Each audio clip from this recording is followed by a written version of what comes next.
নমস্কার। বই পড়তে ভালোবাসি, প্রচুর বই পড়েছি। আজকে মানবতাবাদের অক্লান্ত যোদ্ধা ডক্টর ভীমরাও আম্বেদকরের পুস্তক থেকে সামান্য পড়ব। বোম্বের এলফিনস্টোন স্কুল থেকে মেট্রিক পাশের পর ওই এলফিনস্টোন কলেজেই পড়াশোনার সময় উচ্চবর্ণীয় ছাত্ররা আম্বেদকরকে কলেজের ক্যান্টিনে চা বা খাবার খাওয়ার জন্য ঢুকতে দিত না। এটা বোম্বের বিষয়। বিএ পাশ করার পর 1913 সালে 10 বছর চাকরি করার শর্তে বরোদার মহারাজের এস্টেটের স্কলারশিপ নিয়ে উচ্চশিক্ষার্থে আম্বেদকর আমেরিকার কলম্বিয়া বিশ্ববিদ্যালয়ে এমএ অর্থনীতিতে ক্লাসে ভর্তি হন। আমেরিকায় পৌঁছেই আম্বেদকর একটা নতুন জীবনের স্বাদ পেলেন। কলম্বিয়া বিশ্ববিদ্যালয়ে আমেরিকানদের সাথে তিনি একত্রে চলেছেন, একই টেবিলে বসে খাচ্ছেন, নিঃসংকোচে তিনি তাদের পাশাপাশি বসে গল্পগুজব করছেন, প্রাণ খুলে তিনি আমেরিকানদের সাথে হাসি ঠাট্টা করে আলাপ আলোচনা করছেন। কেউ তো তাকে ঘৃণা করছেন না। এদেশ যে আব্রাহাম লিঙ্কন, জর্জ ওয়াশিংটনদের দেশ। আমেরিকানদের সাথে এই নতুন জীবনের স্বাদ আম্বেদকর প্রাণ ভরে গ্রহণ করতে লাগলেন। অথচ তার ওই স্বদেশবাসী কেন তাকে এত ঘৃণা করেন? চোখে তার জল এলো তার প্রতি উচ্চবর্ণীয় ভারতবাসীর চরম ঘৃণার কথা স্মরণ করে। উচ্চবর্ণীয় হিন্দুদের দ্বারা নিম্ন শ্রেণীভুক্ততার স্পৃশ্য সমাজের মানুষদের উপর এই মর্মান্তিক এবং অমানবিক সামাজিক উৎপীড়নের বাস্তব অভিজ্ঞতায় সেদিন আমেরিকায় বসে প্রতিশোধ স্পৃহা এবং প্রতিহিংসার পরিবর্তে আম্বেদকরের হৃদয়ে উদ্ভাসিত হয়েছিল মানবতাবোধ। স্বপ্ন দেখলেন ভারতবর্ষকে কি আমেরিকার মতো এইভাবে তৈরি করা যায় না? সেখানে কেউ কাউকে দেখে ঘৃণা করবে না। ভারতে রয়েছে ঘৃণা জাতপাত ব্যবস্থা, তাই তো সেখানকার প্রতিটা মানুষ তার নিচু জাতের মানুষকে ঘৃণা করেন।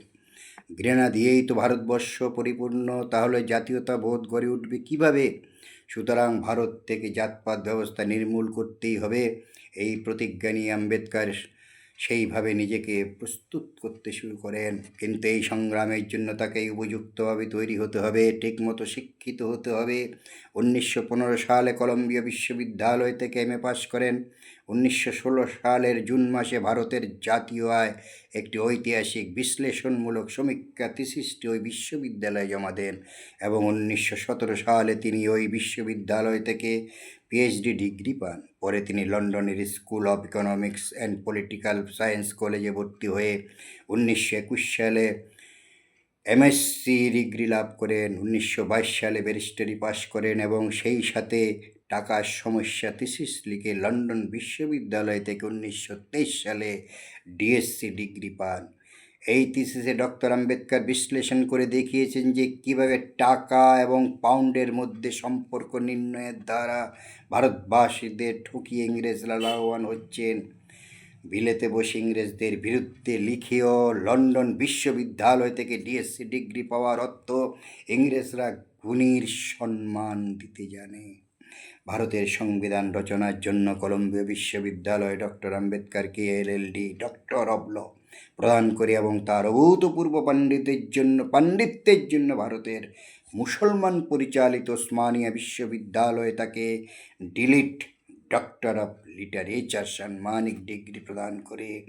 কিন্তু ভারতের উচ্চবর্ণীয়দের দ্বারা পরিচালিত কোনো বিশ্ববিদ্যালয় এরূপ কোনো পদক্ষেপ নেয়নি। নিচু জাত বলে গুণী আম্বেদকরের সম্মান তারা কোনো দিনে দিতে পারেননি এবং এখনও দেন না।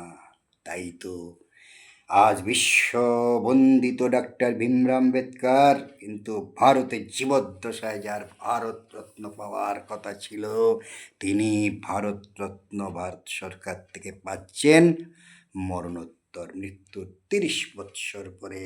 তাও কোন সময়ে? কংগ্রেস শাসনের সময়ে নয়। বিশ্বনাথ প্রতাপ সিং প্রধানমন্ত্রী এবং রামবিলাস পাসওয়ান সেই মন্ত্রিসভার সদস্য। সেই সময়ে তিনি ভারতরত্ন উপাধিতে ভূষিত হন মৃত্যুর 30 বৎসর পরে।